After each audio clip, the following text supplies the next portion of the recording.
Good morning. Welcome to our brief information session on this year's LTI 2025 Maine Winter Classic Virtual Conference. I am Jonathan Werner. I run the Ambassador Program for Learning Through Technology team, and during the months of March and May, am a major contributor to the adventures in student conferencing. Hi, everyone. I'm John Graham. I'm the digital learning specialist on the team and have been at the DOE for just over 5 years now and have had the pleasure of working through numerous iterations of the MLTI Student Conference. And in 2020, we shifted to doing a virtual conference, and we kind of went with one model for a couple years, then we shifted to a slightly different model for a couple additional years. And what we found is we had a lot of turnout. People were really excited and able to engage really broadly across the state. We were able to pull in thousands of people as opposed to just over 1,000, like for the in-person event. And we thought, how can we keep this level of engagement and make it a little bit more flexible and easy for people? So as a result, we developed what we've now called the Maine Winter Classic and shifted the event to March, so that time of the year between February vacation and April vacation that can be so difficult, we decided to put together something that was game-based, asynchronous, that people can engage with as they like, as works for their schedule.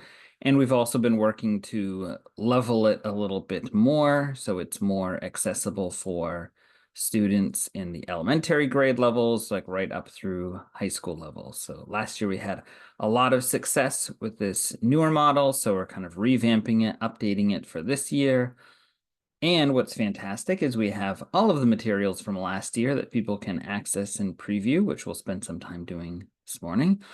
But you'd be able to look through, play some of the game, get a sense of it on your own, which we would highly recommend if you've not done it before at all. And if you've done, participated last year, this might be something you might want to get some other staff members on board and try to hopefully spread the love a little bit about the Maine Winter Classic. And I'll pass it back to Jonathan to show some of the game itself.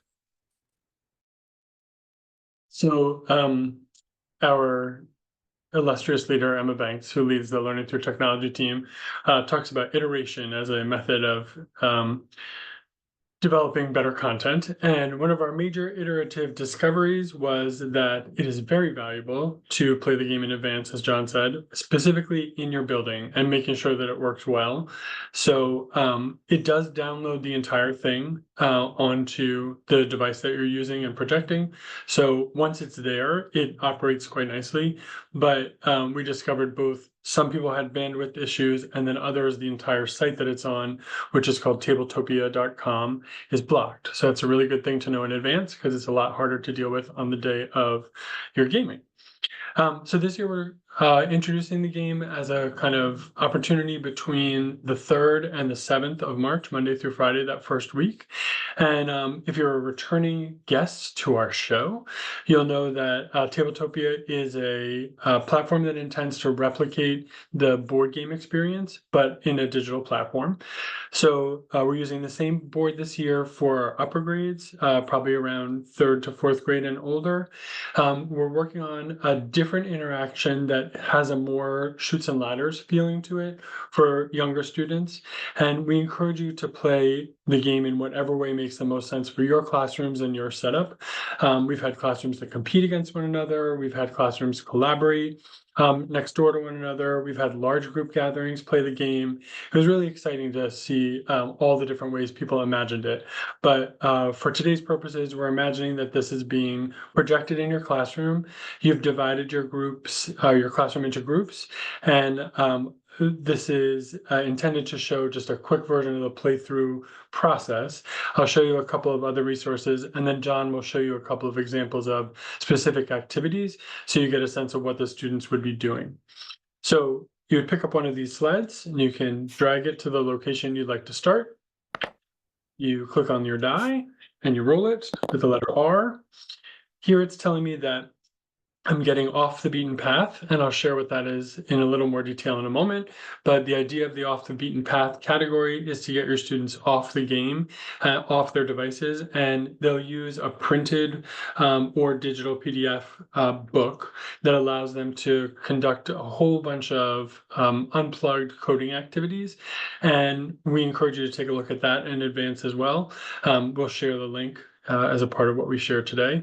But the key is really thinking through ways to get students using computational thinking, using those skills, but away from the device for some portion of the game. So I'll roll again. I'll show you that off the beaten path in a moment. So now I've rolled Parks and Woods. I'm going to slide my game up here, and I can also tip my game board using my mouse and zoom in. I'll pick up one of the Parks and Woods cards and drag it onto the pile, and it will automatically flip over. And now our students are going to do the activity that's related to Baxter State Park. So this will give you a little bit of a blurb about Baxter State Park. And when the students have completed the activity, which as I said, John will show you in a second, they are the red team. So they would use this red card. We call them the tourist trinket troves. They would grab one of the tokens out of this bag. And because they had just completed Parks and Woods, they would drop it on the Parks and Woods. We suggested that one way to play would be to play for a blizzard, which is your students' team completing one of each of the 6 categories. For younger students, we found that the snowstorm, which was completing any 4, was a good approach. And then for some of the older students, a nor'easter, where they completed all 10 activities. So one of each of the 6 and then 4 additional. There are 10 tokens in the bag, and as you complete them, you can drag them out and put them in place like that. Those are designed by our colleague Chris Beckwith. Amazing. 3D can also be printed if you'd like to have the real tokens as a kind of souvenir of the game. And then I'll roll one more time. And we're going to pretend if I don't get it, I didn't, that I have landed on Frosty Fitness. At the time that a team rolls Frosty Fitness, you declare out loud, Frosty Fitness. All gameplay stops in the room. And then you roll the activity, which is now snowmobiling. You roll the whoop. And the problem of your snowmobiler is that their stomach hurts. And then you roll a reaction. And if I zoom in on the reaction, you should see that I have landed on, you heard a funny joke. So you have one student in the group pretend to snowmobile while experiencing a stomach ache, and the rest of their group is reacting as if they heard a funny joke. We'd love for you to take a picture of that fun and then share with us what you have captured, and I'll show you where to do that in just a second. We have a guide for the game, which is called the SLED, Student Conference Logistics, Planning, Emergency Support, Details, and Resources. As you can see, you're looking at the 2024 version of the SLED. We'll continue to update it over the next month or so, and then share out the link again. But this will give you, as John said, a good idea of what we have available. And among those are game instructions, our YouTube playlist, which includes an introductory video, the way to print out any of the materials, including all the 3D objects, a Tabletopia quick guide if during the gameplay of that day you've forgotten anything about the game instructions. On the board, there's also a quick guide for what the keys on your keyboard do. There is lunchtime content for any time you'd like to take a break. That's a video series that allows you, to gain some other information about Maine, about some prior participants in the student conference, etc. If you're having difficulty, we have a kind of problem-solving option there. Tech tips that we would love for you to take a look at in advance of the game. As I said, playing it in your building is really critical, making sure that it's working on your network, that the links that are embedded in some of the activities work as well. All of that would be great to know in advance so you have more fun and less panic on the day of. And then finally, I got to the game itself by clicking on this Tabletopia game link. And last, I mentioned that we have this book of Off the Beaten Path Unplugged activities. So this is a printed 32-page bound or center stapled, I guess they're called, book that gives students the opportunity to work with any of these 32 tasks.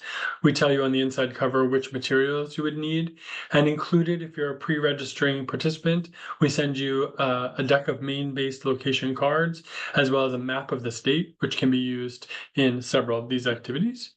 And as you'll see, they vary from things like interpreting license plates, vanity plates as they're called, to making snowflakes, to building with the cards that we provide, to learning binary code. As I said, there's 32 of those, and we encourage you to take a look at those in advance as well. We found they work really nicely, even not on game day, as just a quick activity. You know, at the end of the day, you've come back from an assembly and there's just a few minutes left. Jump into one of those activities and do it as a class, or during the gameplay, having that team that has rolled off the beaten path participate in that part of the game, but away from their device. So I'll stop my share and turn it back over to John. All right, and I will share some of the gameplay, the actual cards themselves. So since Baxter came up, I pulled up Baxter just to give you an example. So when students scan the QR code, it will bring them to a page that looks like this. So as Jonathan was saying, like the cards are connected to places around the state of Maine. So it's a good opportunity for them to learn about some of those places. Sometimes the activity may be tied. Could you grab those two pop-ups that are in front of you? They're coming up as gray boxes for the video. Oh, One of those fun little Zoom adventures. there we go.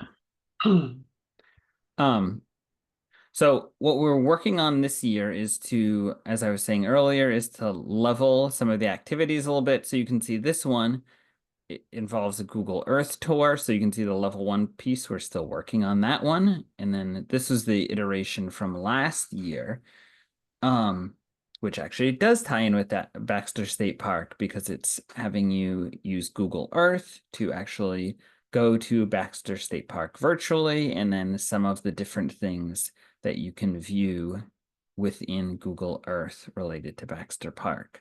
So there's a nice list there. And then last year, we also had some leveling up ideas. So what are some possible ways? So we talked about creating a virtual tour, finding additional locations. So just giving kids opportunities to explore a little bit more.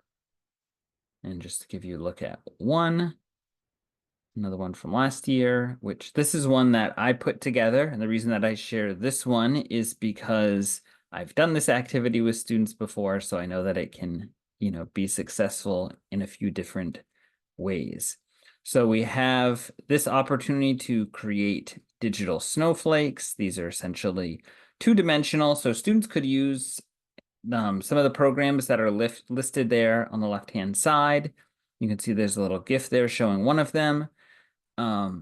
Basically to create a snowflake of some sort. And they could do that and have a, you know, digital snowflake that they've created, and that's all fine and well.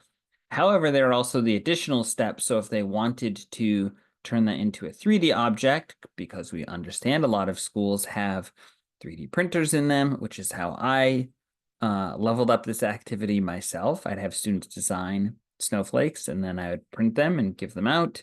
Some schools have laser cutters. Some schools have access to programs like CoSpaces. So all of those are potential ways that you could do a little bit more with the activity. So again, one of the ways that we're trying to make this game more accessible for a wider audience is by having activities that are easy and approachable, but also having those opportunities that students could dig a little bit deeper if they want to, or they could, you know, spend some time on it and then move on to the next thing. I know we definitely heard stories last year of students found things within the Maine Winter Classic, different activities, and they just like, you know, muckled right onto that. And I think if you're a teacher, I know when I was in a classroom, if I had a student that was, you know, particularly engaged in something, I'd be excited for them, and it's a good opportunity for them to just explore and, you know, see what what they find, what they discover, what they want to do. I think it's hopefully a great opportunity for some of that type of exploration of technology. And you'll find other activities that maybe don't click quite right. And there's always the flexibility of moving on. So if a student finds an activity and they're like, oh, we've done something similar, or I just had something like this, you always can roll again, draw another card, whatever makes sense for your group. And then I wanted to mention, just to get a quick plug in here, one of the exciting things about the event is that we have t-shirts that we have students design and will be distributing to participating schools across the state. So if you check out the Maine DOE newsroom, our contest is still open until the beginning of January. So if you have students that are interested, that might be something that they might be looking to do as well. The t-shirt while you were screen sharing there so people can see what it looked like. Yes. So it's always, I think, a fun part of the student conference, the in-person conference. You have, over 1,000 people together wearing the same t-shirt. But I think for the virtual event, still trying to capture that same type of excitement and energy. You can have all the students. Obviously, last year we had that blue t-shirt.